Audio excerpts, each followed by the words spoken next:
Good morning and welcome to today's webinar. Today's webinar is the last webinar in our three-part series on how to start, grow, and ultimately maintain a dominating law firm website. And today we're going to talk about the domination phase for immigration attorneys. There are just a few quick housekeeping matters before we get started. Today's webinar is being recorded and it'll be available to replay online next week. And we also make the slides available, so there's no need to take notes unless you'd like to. We have a lot of ground to cover today. This webinar is scheduled to run for 2 hours, but it may run a bit under or over just depending upon how quickly we get through today's material. We won't be able to stop and answer questions during the presentation, but if you're having technical difficulties with the GoToWebinar audio or video, please let us know via the chat area of the GoToWebinar control panel. And we'll also have a questions and answers session at the end of the presentation. So if you have questions along the way, add them to the questions area or send us a public or private chat message and we'll address it at the end of the webinar. For those of you who aren't familiar with me, my name is Victoria Blute and I'm the community manager here at Lawlytics. My job is to keep attorneys on the cutting edge of web technologies and online legal marketing and to help you learn what works on the web. I come from a journalism background, and if you happen to be a frequent reader of our blog or a frequent attendee of our webinars, you may recognize me. If you joined us for the first 2 webinars in this series, you'll recall that I went into great detail about how the search engines work and about various types of content that lawyers should include when starting their website. And we also explored some other ideas, such as how social media could work with your law firm's website to amplify your firm's signal, to extend your reach, and to reinforce your reputation. And if you attended the first webinar in this series, you're likely already familiar with our other presenter as well. But if you're not, I just want to give you a quick introduction to her before we get started. Rachel Shalott holds a JD and a master's and practiced law before joining Lawlytics. She's the Vice President of Content Operations here at Lawlytics, and she's in charge of all of our content operations, which produces millions of written words for our members' websites and blogs each year. In the first 2 webinars in this series, Rachel demonstrated the basic building blocks of content to get law firms started in the right direction, and then built on that information in the Grow series to take you deeper into the strategy and the execution of growing an immigration law web presence. Before Rachel and I present, I want to also briefly introduce you to our CEO, Attorney Dan Jaffe, and I want to spend a bit of time on a couple foundational items as well. Before Dan became the full-time CEO of Lawlytics, he built 2 successful law firms in both Washington State and Arizona. And he started a highly successful online legal directory that was later acquired by a large internet company. And during Dan's years of practice, he himself will tell you that he made a lot of marketing investments and he also got badly burned several times. And what this led him to realize was that nobody cared about his practice like he did, and that in order for him to succeed, he needed to understand how the internet functions, how potential clients were using the internet, and he needed to be in control of his marketing. So he did the heavy lifting to figure this out early on, and that's why he co-founded Lawlytics, to make it easy for attorneys to be in control of their marketing without wasting their time or their money. And today he loves showing his fellow attorneys how this stuff really works. I just want to briefly review who we are, what we do, and why it matters. So you have many choices of companies and technologies to design, build, host, and help you market your law firm's website. And at Lawlytics, we do all of that, and we have a lot of competition. So what is Lawlytics, and how are we different? Our company is obsessed with the pursuit of the most efficient method of marketing for each law firm. And there are 2 major variables of efficiency: time and money. And Lawlytics was created to empower law firms to have unlimited marketing success without wasting time or money. And we have 2 different types of competitors. On the one side, we have full-service marketing companies like FindLaw and Martindale Nolo. And Lawlytics is built to give attorneys all of the upsides of using a full-service company without exposing you to the potential risks and downsides. And on the other side is the do-it-yourself website software programs like WordPress and Wix that are either cheap or free to use. And these programs come with some steep opportunity costs. Attorneys often struggle to make them work, and that has them wasting their time and missing opportunities along the way. So while both full-service companies and do-it-yourself platforms are viable options, Lawlytics offers a more practical solution for lawyers. Our company works exclusively with attorneys, and our services are adaptable to every stage of a law firm's growth. So our members can start as small as they choose and then grow as big as they decide without taking dangerous risks or committing to things that might not work. And because our software is built exclusively for lawyers, the learning curve is really easy. And that enables our members to add to and edit their websites and turn their efforts into new business without struggling. So if you're joining us in this webinar after having seen the Start and the Grow series for immigration attorneys, then you probably have a good sense of where we might be headed. But for those of you who are joining us for the very first time, I want to give you the framework for where you are in this webinar to make sure that you're in the right place. So this three-part series for immigration attorneys lays out a clear roadmap for successful legal marketing, because we recognize that the path to cost-effective and efficient law firm marketing online is often quite unclear for attorneys. And sometimes that's a problem of not knowing what to do or not knowing what works. Other times, attorneys may understand what it is that they need to do, but they're not sure how to do it. And other times it's a matter of getting distracted by the latest trend or getting tripped up by SEO sales talk, and other things that can keep you from your goals. But to do this right, we recommend implementing the information that's in this series in chronological order. So here's a quick review of what we discussed in the first two parts of this series. In the Start series, we explained how to get started with a law firm web presence, and that's whether you are brand new to online legal marketing or if you have a website but it's just not working for your firm. And we laid the groundwork for marketing your immigration law firm with sound and sustainable strategies and how to use that foundation to take your marketing where you want it to go. So we explained the basics. We showed you that to start smart, you need to be able to do just a couple things well. And so long as you avoid the traps and the tricks, that foundation will take you as far as you want. And then in the Grow series, we went over a variety of tools and tips that can assist you in your long-term content strategy, as well as how to understand the key performance indicators that help you market your firm effectively and without wasting your time or money. So we also discussed a lot of the vanity metrics that SEO salespeople and legal marketers sometimes use that can confuse attorneys and that can send them down the wrong path or keep them on the hook without really having anything to show for it.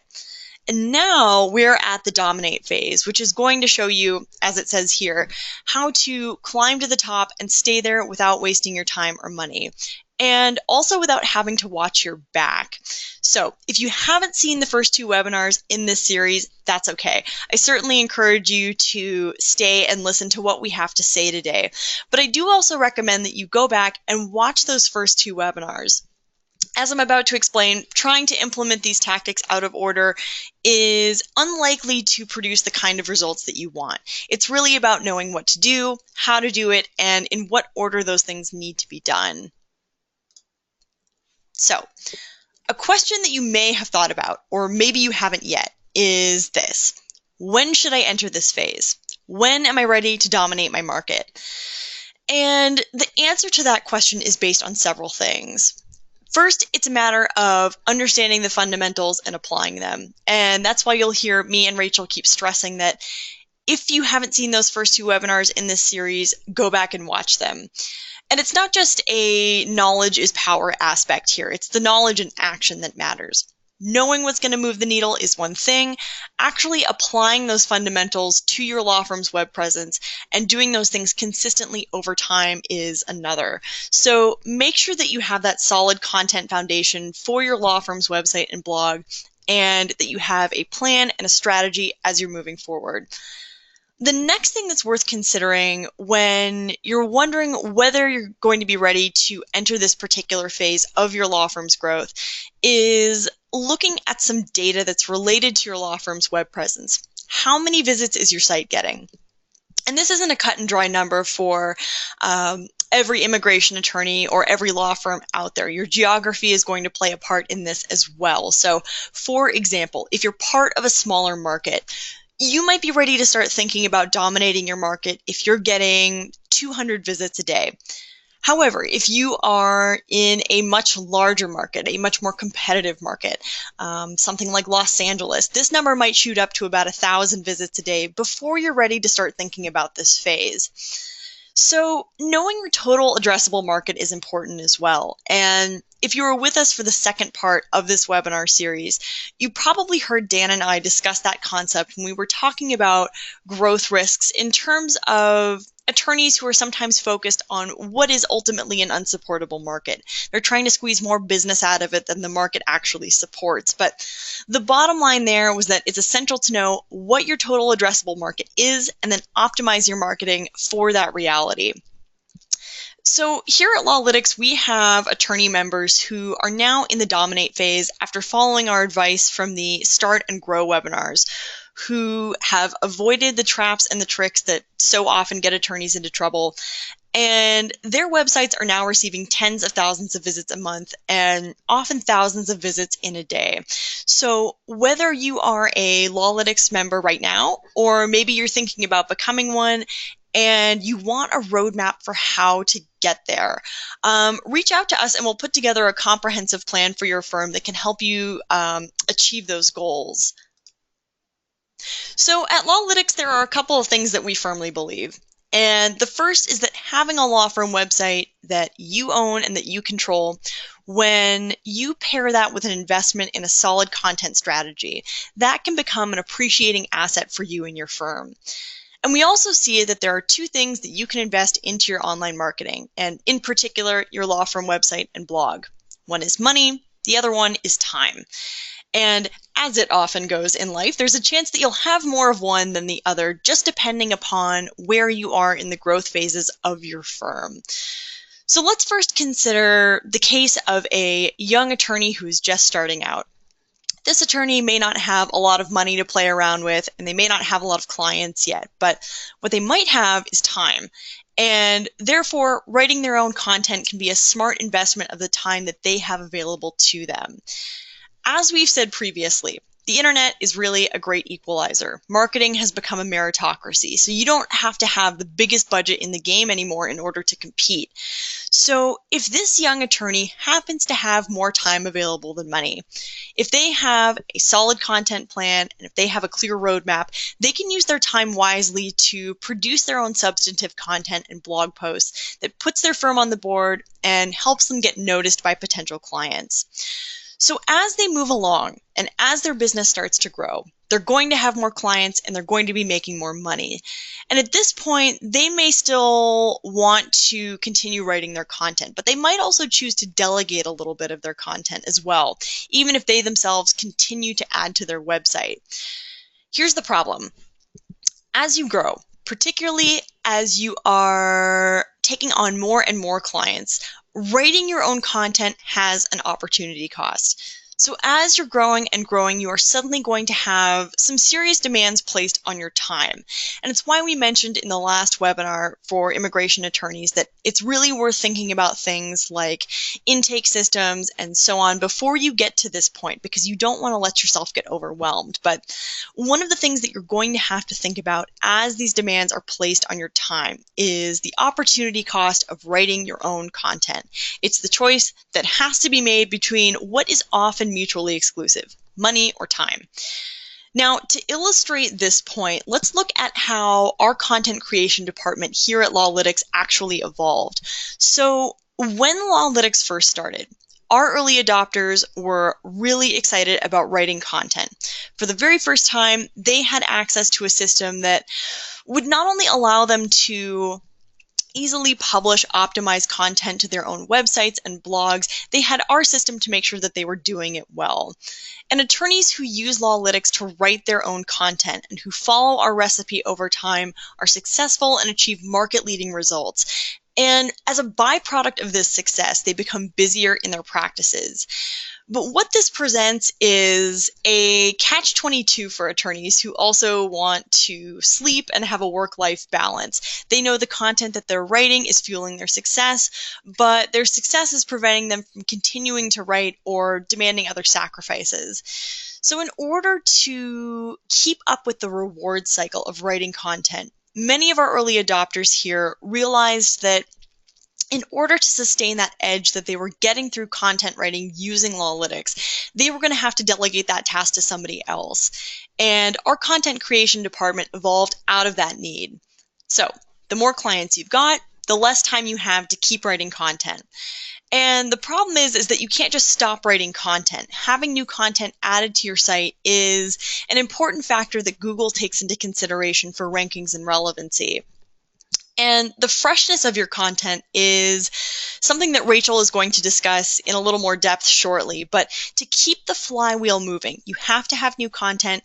And if demands are being placed on your time and you can't write it because you want to be focused on the practice of law, your rankings could suffer, which would likely then harm your revenue, and the whole thing can fall apart. So it's a complicated dance because, of course, you want to keep up that momentum that you've worked so hard for. And this is where that other investment comes into play, money.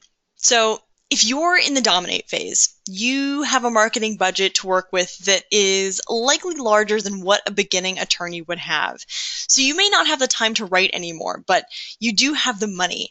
And here's where it may be time to delegate your content creation efforts to somebody else. And before I get into how to do this wisely, there's a couple points that I want to make, particularly on the ethics of ghostwriting, because there is a camp of purists on the web who argue that attorneys should always and under all circumstances write their own content for their law firm websites and blogs. And in an ideal world, we agree with that. But in the real world, where balancing a practice with the business side of law while trying to maintain a quality of life, you can see where I'm going with this. But those who argue against proxy writing of online content will point out that if the attorney doesn't write their own website content, it lacks authenticity, or the content misleads readers into believing that the content came directly from the attorney. Some argue that it's unethical, and some assert that all lawyers are natural writers or love writing and should not only provide the content for their websites, but should also enjoy doing so. And as we see it, each of these arguments contains logical and practical fallacies. And we've gone into greater detail about the ethics of ghostwriting in a webinar that's available on demand over at the Lawlytics website. And that specifically addresses this topic. But overall, my point is this. If you are comfortable delegating the creation of a brief, if you're comfortable proofreading it and then signing your name onto it and submitting it to the court, then the analogy is exactly the same when a ghostwriter is writing content for you. So in order to use a ghostwriter successfully, it comes down to a couple things. First is delegating wisely. Second, you need to be able to empower people who not only understand, but will also abide by the necessary ethics. And you also need to keep a level of editorial control that makes you feel comfortable saying that as the attorney who's responsible for the content on your website, you know what's been published. So by choosing a professional writer that you can hold accountable, you can maintain a consistent publishing schedule, which ensures that your website and blog aren't going to be neglected, because we have seen plenty of law firm websites that have these large bursts of content creation, especially on the blog. We'll see 10 posts in a month, and then the blog goes completely dormant for months or years. And content marketing isn't optimally effective when you simply put some content on your blog and then quit. It works best with the consistent publication of posts that answer your clients' questions in detail. So it's easy to get enthusiastic about blogging for short periods of time, but it's harder to sustain that enthusiasm over the long term. Persistence with blogging and other forms of content creation on your law firm's website on a regular basis is what is going to get you ahead. So if you pause your blogging efforts, your competition who isn't pausing, and that could be either a well-funded firm who's delegating their content to writers, or like in the example from earlier, an attorney who is fresh out of law school, they have all the time in the world to blog. Those people will get ahead of you if you're not adding content to your law firm's website and blog regularly. So just a couple last things before I hand this over to Rachel. I do want to briefly point out something. So if you are a Lawlytics member or you've been with us for a few webinars, then you know how easy it is to use Lawlytics to add to and to edit your website. And what we also make it easy to do is allow you to delegate those tasks to others, such as in the case where you have maybe a partner or an associate who's going to blog. But on top of that, we also make it easy for you to have control in the case where you do hire a professional proxy writer. The Lawlytics user access controls that are featured in our control panel make delegating this work to others a total breeze, and that's without relinquishing the kind of control that you need to have over your web presence. So as you can see here, you can add an unlimited number of users, and then for each user, indicate who that person is ghostwriting for. So for example, in this particular example here, we have a summer associate who's going to ghostwrite for Dan. And as you can see here as well, there's that little blue checkbox that says requires approval before publishing. And that makes sure that you have control over what goes on your website. And that's even if you have somebody else ghostwriting for you. And there are additional permissions that you can select as well to ensure that the person who's ghostwriting has as little or as much access to things like your sites, if you have multiple websites, your blog posts, your case results, your social media, and so on. So if you're curious to learn more about the effective use of ghostwriters, I really recommend checking out a webinar that we did on that subject a little while ago. And the web address to access it is at the bottom of your screen there. One last point that I want to make to you is this. Your time is valuable, and especially so if you're in the domination phase of your law firm's growth. So the quality content that you are adding to your law firm's website on a regular basis, that is the key to starting and growing a successful web presence and ultimately dominating your market. But if you can't write for your website on a regular basis, then using a professional proxy writer is the next best choice that you can really make. And as I said earlier, the Lawlytics content department evolved out of that very specific need. Attorneys who had been writing their own content and as a result of it got so successful that they needed help to keep publishing. And today we're writing millions of words of content for attorney websites and blogs. And Rachel Shalat, who's going to speak to you in just a moment, is the Vice President of Content Operations, and she oversees this entire effort. But before I turn it over to her, I do want to talk briefly about our content creation services for those who are interested. We have an in-house content creation department that is managed by lawyers. Many of our writers are lawyers. All of them have strong writing and legal backgrounds, and all of the content that gets published on behalf of our customers who choose us to write for them goes through an editorial process where lawyers look at it before it ever gets published. And we have several levels of content creation that we provide. And these are services ranging from startup content where there's a brand new site that doesn't have any content to get it off the ground, to creating attorney bios, creating practice areas, and so forth, all the way up to these really extensive build-outs of over 1 million words for attorneys who want to, over the course of a year or more, build a dominating website for a certain practice area or practices or for certain geographic areas. But between those extremes, we also have a la carte content. So say you're writing your own content and something comes up and you won't be able to write, but you don't want to have a lag in your content. We can jump in, we can pick up where you left off, and sustain that until you can jump back in and start working again. And we also have the ability to do ongoing recurring monthly blogging and content creation for our clients. But what I want to say here most is that at Lawlytics, we really pride ourselves on having more than just a vendor-customer relationship with you. We take a lot of time at the outset to get to know you and to create a partnership that allows you to participate as little or as much as you want in the creation of your law firm's website content.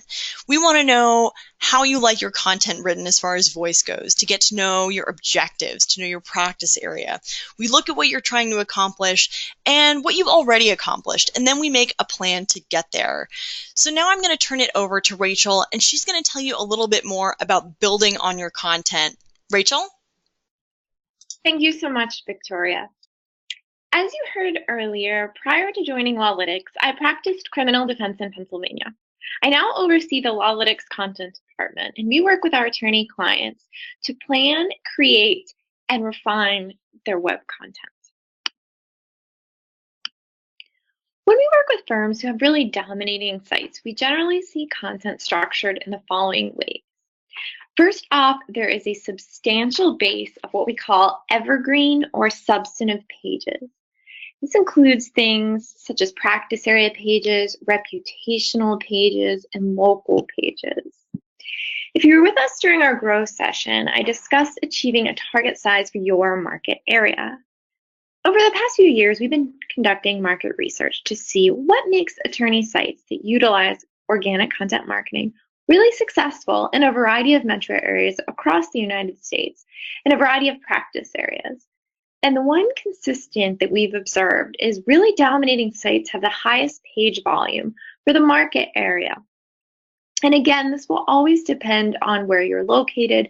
As Victoria mentioned, the difference between, a really competitive, large metro area versus a small rural area will always depend. But again, the consistent we see is that it's that large size for the market. And the best thing about organic content marketing is that this base, it's going to be your most single valuable asset. And you're going to get an incredibly high ROI. The bulk of the time and resources is going to go into initial content build, and that can be a very substantial undertaking. As Victoria mentioned, we've executed many dominant content builds, and these have spanned 18 months, 3 years. But the reason why this investment is absolutely worth it is because the value from your content build is going to start when you publish that first page, but it's only going to grow and grow. And it will continue to compound years after it's been created. And after you've achieved a substantial substantive size, you can kind of shift from a creation or addition phase to what we think of as an enhancement or a maintenance phase. And what I mean by enhancing your website is that you'll be starting to add collateral to the site. And what this does is increases the appeal of your site to potential clients. We will discuss potential enhancements to your site, including infographics and white papers, in just a few moments. Also, these firms employ a blogging strategy to keep their site fresh and up to date. And finally, they utilize a sophisticated sharing strategy to get their content to the widest possible audience and to establish solid personal connection with that audience. And right now, I'd like to focus a little bit more in depth on blogging. Blogging can serve a variety of purposes. Blog content can be shared via social media, increasing the range of your potential audience. And blog content also has the potential to be interactive. That is, potential clients and others in the field can read a blog post and comment, opening up new channels of communication with your firm. A blog is also an excellent place to communicate rapidly changing information, and I don't think there's any practice area right now in which that's more appropriate than immigration law. So things such as, when a laptop ban has been announced, when a particular travel restriction in particular countries has been announced or has been overturned by a court. Things like this, they're very rapid. They are not appropriate for, obviously, an evergreen page because the information and these rules are not evergreen. They're going to change very rapidly. However, we sometimes see firms who neglect blogging because they've established some type of benchmark that they feel isn't met. They think if their blog content doesn't have a certain level of activity on social media, or if their blog posts don't receive a certain amount of comments, it really isn't doing anything for them.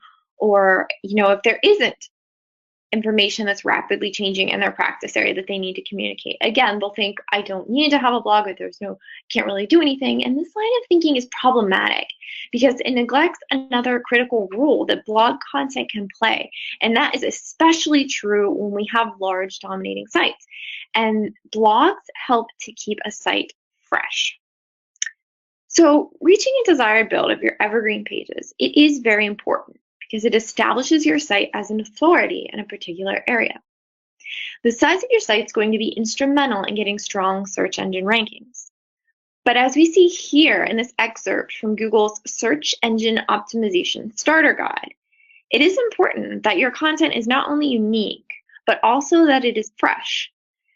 This doesn't mean you need to make regular drastic changes to your site, and the law doesn't change that frequently to even allow for this. However, we've seen that even when a site dominates a major market area, if nothing is added to the site for a particular period of time, it can start to slip in the rankings, and search engines begin to favor newer sites, even those that tend to be a little bit smaller. And this is where blogging comes in. Blogging will help to keep your site appearing fresh to search engines and will help maintain your strong ranking. We've found that adding a few blog posts per week can really help to prevent any type of decline in ranking. Additionally, blogging can serve as a base for forming connections with your target audience, be it current, former, and/or potential clients. Your blog content will be a rich source of shareable material to use not only across your social media platforms, but many firms who are really controlling a particular market, they've taken this a step forward and they use direct email newsletters. And these are sent to a list generated from current and former clients and/or users who took a particular subscription action on your site. Newsletters allow your firm to showcase content that you think would be especially relevant or interesting, and it helps you form that deeper connection with your audience. And now I'd like to discuss substantive pages when you are in this dominant phase. Two things in particular. And the first is enhancing your site volume. When you've reached this phase, your site's going to contain a multitude of pages that directly relate to your practice area and the services that your firm offers.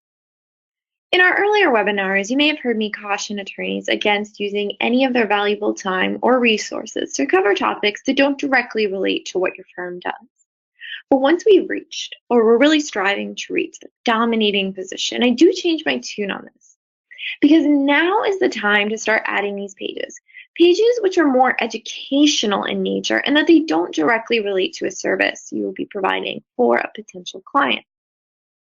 If you're just starting out, or you're starting to grow your site, you don't want to waste any resources covering a topic from which you're not going to directly obtain clients or revenue. So we would never include these in your initial content plan. However, once you've covered all topics related to the types of cases you will take, you have the ability, and you absolutely should, start to branch out and cover related topics. Again, what we're trying to do is achieve a particular volume. Volume is very critical to being seen as an authority with search engines, and sometimes you might achieve a particular volume and then your competitors are coming out, more and more people coming fresh out of law school who are very, very, very active in online marketing, and that might bump it up. So again, we're always looking for ways to enhance that volume. And having pages that are educational may not pull in direct cases from a particular topic title, but what they're doing is they're adding to the overall authority of your site in a particular area. Again, breadth of ancillary topics, just like your target size, it's going to be consistent with your geographic location, what your competitors are doing. Are you in a large major metro? Are you in a small rural area? It will always dictate the amount necessary more than anything else. And I also wanted to briefly touch upon updating your substantive pages. The reason why we label these pages evergreen is that the content on them is unlikely to change. However, changes in federal legislation, changes in state law, case law will necessitate updates from time to time. And when you do have this very large site, it can be incredibly difficult to locate every instance where you reference a particular statute. One of the things we recommend that firms do is try to create some type of resource. A spreadsheet is a really, really easy way to do this, where you keep an index of where, in terms of which pages you have particular statutory information. That way, if there is an announced change, you can easily locate the pages you will need to update. And now I want to touch on those site enhancements that I mentioned earlier. There are different types of collateral you can add to your site that really enhance the experience a user will have when visiting. Things like ebooks. And right now I'm going to take time to talk about two particular types that we've seen be very, very successful for attorneys, and that is white papers and infographics. White papers are generally around maybe 3 to 7 pages in length, and they cover a topic in really great detail. For example, you might create a white paper that gives a really comprehensive overview of how a graduate student can complete a fellowship in a particular discipline in a foreign country. These documents serve a multitude of purposes. They can be an educational resource for a visitor to your site who really wants a nuanced understanding of a particular topic. And it's different from having to navigate around and click on a variety of pages. The information is all in one area. It can be downloaded. It can be viewed offline. Well, we've also worked with many very successful firms who use white papers kind of in a more traditional sense, and that is as a print resource. Some firms mail relevant packets to clients who have come in for an initial consultation. Others take white papers and they leave them for distribution in an area where they might have potential clients, such as the International Students Lounge in their local universities. And now, as far as density of information goes, infographics are kind of on the other end of the spectrum as white papers. They illustrate concepts in graphical form, and the focus on these is much more on the visual depiction than the text. For example, you might create an infographic demonstrating the steps which must be taken to obtain a particular type of visa. Infographics can greatly enhance the experience a visitor has on your site. They capitalize upon the strong preference many users have for visual information, and they also work well with the shortened attention span we've seen from users who are viewing information online as the trend is more towards mobile devices, things like phones and tablets. People want the information without investing too much of their time. Additionally, infographics are highly shareable and they can be incredibly popular on social media. There are tools available for creating free infographics, but I did want to mention a word of caution here.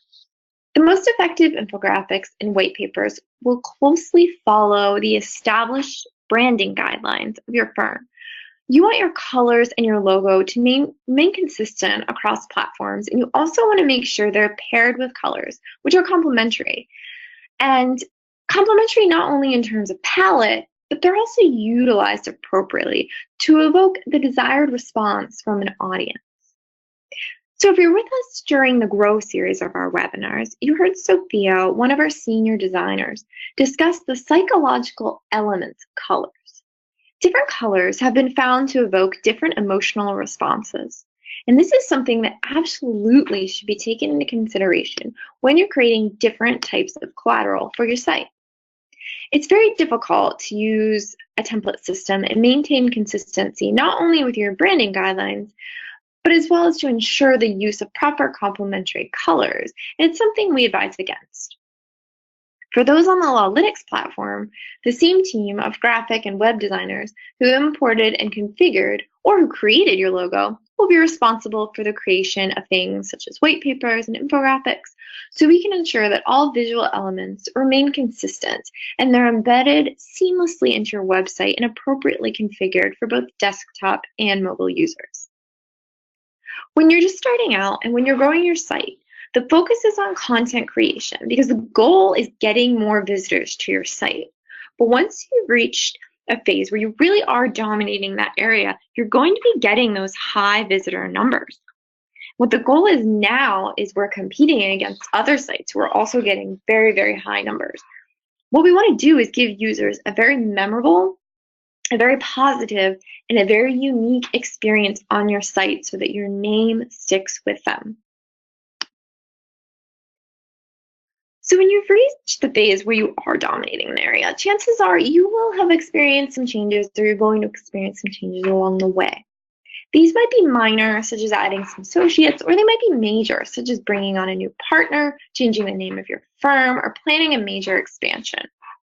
When you're faced with a major change, it's critical that you always keep your web presence in mind and that you develop a plan of action as early as you're able to, just as you might plan and execute other necessary steps for the change, such as leasing office space. If your firm will be experiencing a change in name, will you keep the logo the same? Oftentimes, logo changes become necessary as partner initials are a common element of law firm logos. If you must change your logo, will you change other graphic elements in your branding guidelines? Will your colors change or will they remain the same? If you're expanding to a new office, does this warrant additional web content or merely an addition to your office location page? Do you need to review your existing calls to action, which appear on the bottom of each page, to make sure that the new geographic location is properly communicated to potential clients? And if you're faced with a very sudden change, such as a partner or associate leaving to start a rival firm, how will you handle this as far as your website is concerned? One of the chief reasons our engineers design Lawlytics to give the attorneys such a high degree of control is to empower you to be able to quickly make changes to things such as your attorney staff, should you be faced with an unanticipated major change. You can also easily unpublish one page or page groups if you need to make changes and don't want particular content to be live during that time. It's a good idea to keep these things on your radar and just sketch out a tentative plan of action for how you'll handle potential changes should they arise in the future. And finally, a change, and a very positive one that we commonly see with firms who are in this phase, is expansion. Firms who are dominating a particular market now have the ability to expand into new areas. Sometimes this will be a new metro, sometimes an additional state, a tri-state region. And we've worked with many firms who are starting on a nationwide expansion. When you're preparing for an expansion, there are many concerns related to your web presence that you should address. Again, when you're facing any type of a substantial change, this is something you should have a plan for as early as you can. A common concern when facing expansion is often how to add content for a new geographic area. We've seen firms integrate new geographic areas into existing sites very successfully, but we've also seen the launch of multiple sites be an effective tactic as well. There are a variety of concerns to weigh when deciding how to proceed with this. There might be ethical complications. For example, some states require particular disclaimer language to be located on each web page. Other states require that content be submitted to the state's bar for review prior to publication. In these circumstances, if having separate sites can help to ensure compliance with the state bar, this might be the best route to take. Additionally, if you're maybe taking on a new practice area or you're expanding in an area where you have a particular element of your firm that you really want to highlight, having multiple sites might be warranted because having a fresh site means that in the areas such as reputational pages, location pages, if there's one particular thing you want to highlight, one particular target market you want to go after, let's say workers in Silicon Valley, tech workers, you can really custom tailor all of that content to focus on the particular area. On the flip side of this, some firms who are expanding into new areas choose to create separate sections for new regions within their existing site. And doing so can add to the overall authority of the site, but it also benefits these new sections and that they're gleaning all the benefits of the strong presence of existing content. And finally, many dominant firms engage in what I'll call informational expansion. This is when firms aren't necessarily expanding into new jurisdictions, but the information on their website expands to new jurisdictions. Even if they don't plan on expanding to a neighboring state or a new region, they might add some content on their site for people who are in these areas. Again, this falls under the umbrella of content that is educational in nature. But what it does is it opens up avenues to make the site visit experience much more rich for the user in terms of integrating elements such as infographics, clickable maps. And again, you're adding to that volume. You're establishing your firm as the ultimate authority on a particular subject. So finally, to wrap up, if you have any more specific questions regarding content for your site, I really encourage you to shoot us an email. We can be reached at writing@lawlytics.com. Some of you might already be familiar with her, but Alyssa Rhodes is the director of our content services. And over the past couple of years, she's assisted many firms with planning and creating their content. So if you have a brief question, you want some additional resources, or you're interested in assistance planning for the long term, we're more than happy to help. And I'm now going to turn the mic back over to Victoria, who's going to cover a few more important elements before we wrap up for the day. Thanks, Rachel.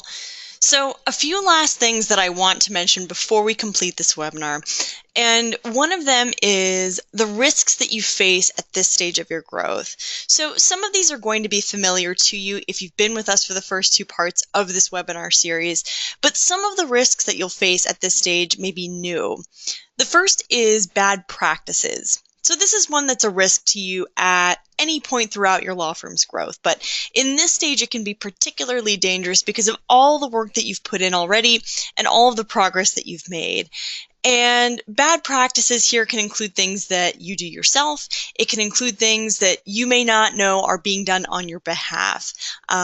Bad links are one of those things that can cause trouble. Other things like duplicate pages or duplicate content. But if you need a refresher on all of the bad practices that can get you into trouble with Google, I definitely recommend that you go check out Google's Webmaster Guidelines to make sure that you stay on the right side of things.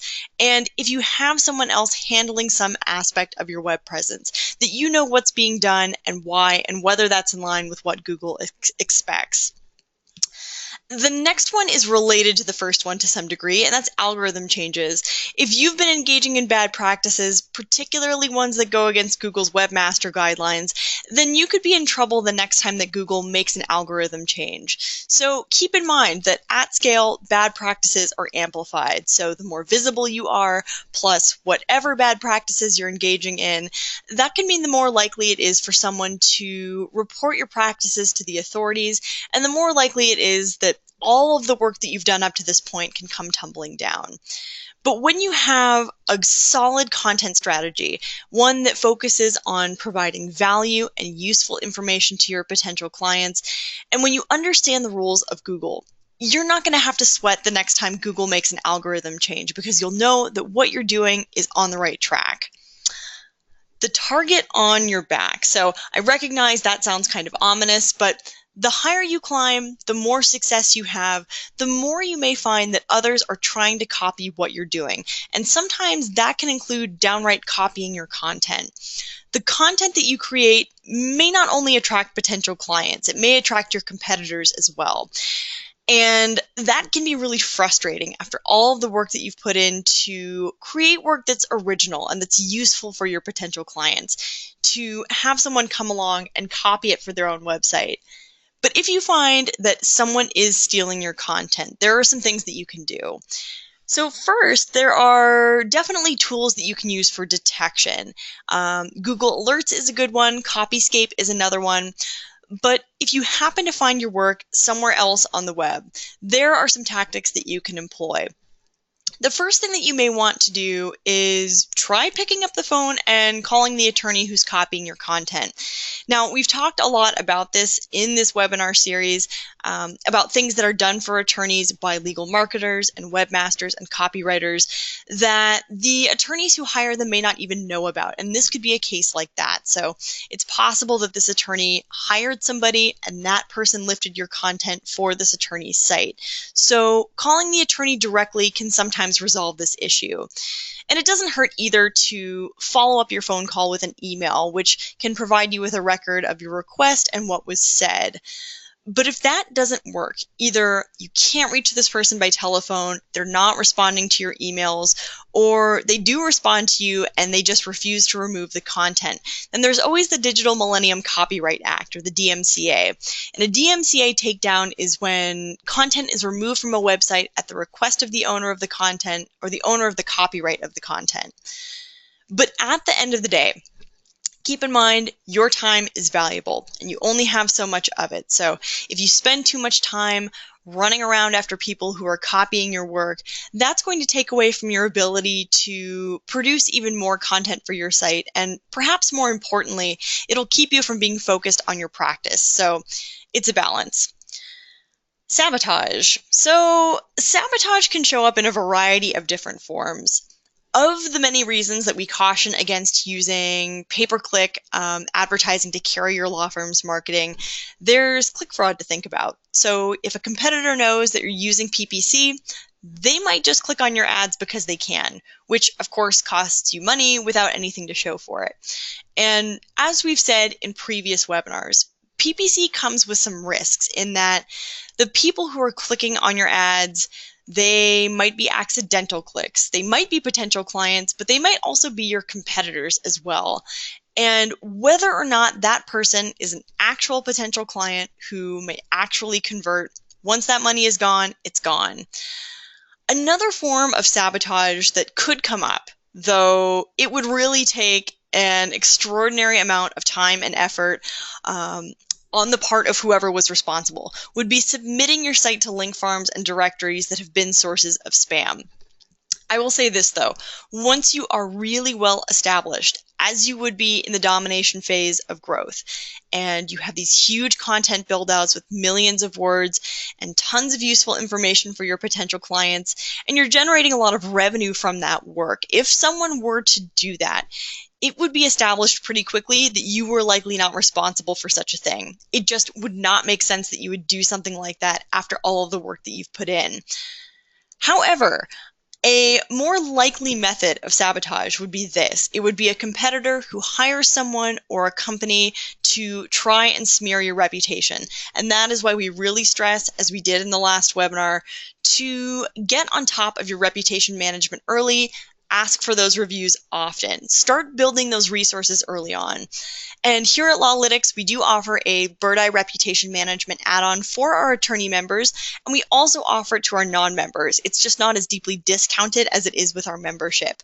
So if you're curious about that, we recently did a webinar on the subject of reputation management that also mentions that Bird Eye add-on. So that's now available to view on demand over at our website. The last thing I want to bring up is what could be described as the 1% difference makers. But before I discuss what they are, I want to mention why it's important to implement these difference makers now and not at some earlier point in your foundation and growth strategies. This is one of those things that can trip up attorneys. This is an area where attorneys want to obsess over implementing these bits right out of the gate. But if you do that, they are not going to have the effect that they will if you do them once the foundation has been established. So let's talk about what they are. The first one is semantic markup. So if you're not familiar with this term, semantic markup refers to the code that's used to reinforce the meaning of your web pages to search engines, which can help them be found when potential clients make relevant searches. Humans have eyes. Of course, we can look at something and make a determination about what a web page means or what it's about.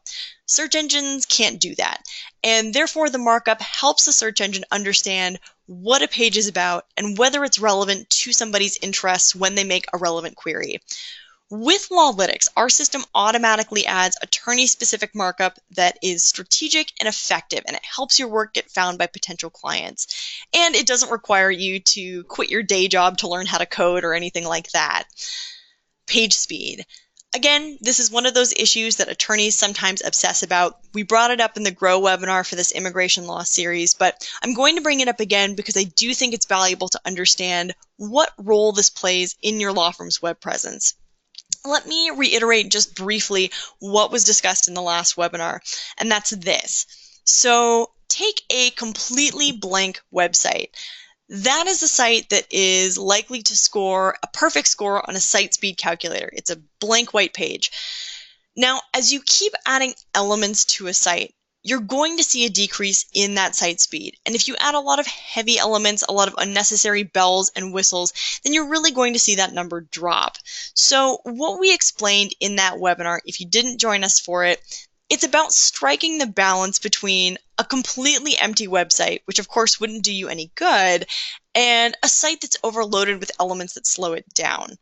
Now, once you're at the domination phase of your growth, there's something else to consider here. Where site speed is concerned, so long as your site is reasonably fast, so we're talking 70th percentile, 80 in mobile, it doesn't make too much of a difference. But if you're suddenly getting 15,000 visits a day, you're going to get some of those from mobile on a 3G connection, and that could mean a slow loading site. And as we know, if a site loads too slowly, a potential client's first line of defense is just to leave and go find another site that answers their question. So getting big numbers means that there's something additional that you have to balance, not just the elements of the site anymore, but also the number of visitors that you're receiving. Marketing automation. When you have just a few visitors at first, your goal should be to get visitors to your site. But as your site grows and your visits grow, you're going to want to build up your options. It won't be enough anymore to have your options be contact my firm or leave. And really, that's not even enough in the early phases. You want to give your potential clients lots of text information about their case or matter or problem.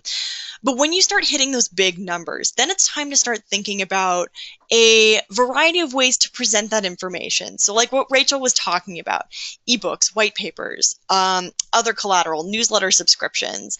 And while you have to either create those yourself or hire somebody to do that for you, sending these items to potential clients are things that can be handled efficiently by marketing automation software.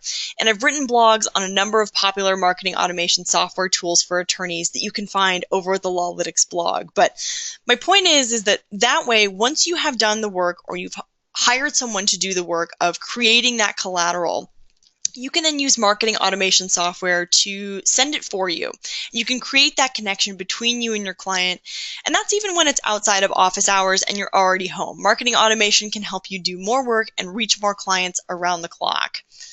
Things to experiment with.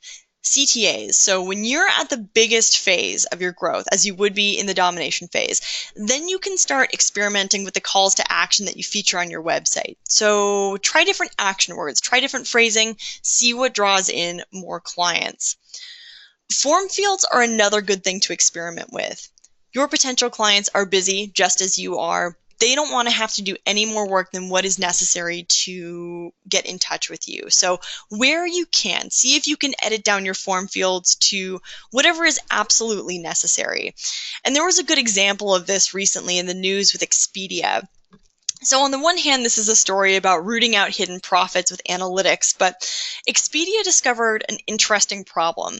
They were noticing that they had many customers who were clicking their Buy Now button, but then these customers never went on to complete their transaction. So what was happening? Here we have people who, as far as leading indicators of purchase intent go, they said, appeared to be ready to finish that transaction, but they didn't.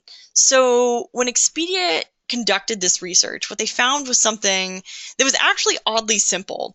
Expedia had an optional field under name, which was company. And what was happening, as it turns out, was that this was confusing customers who filled out that company field with their bank name. So after putting in their bank name, these customers then went on to enter the address of their bank rather than their home address. So when it came time to verify their credit card, it would fail because it wasn't the address of the cardholder. When Expedia fixed this problem, they actually increased their profits by $12 million. This, of course, is an extreme example, but my point here is to minimize any sort of user error or frustration that might happen with your form fields. Don't make your potential clients work any harder than they have to.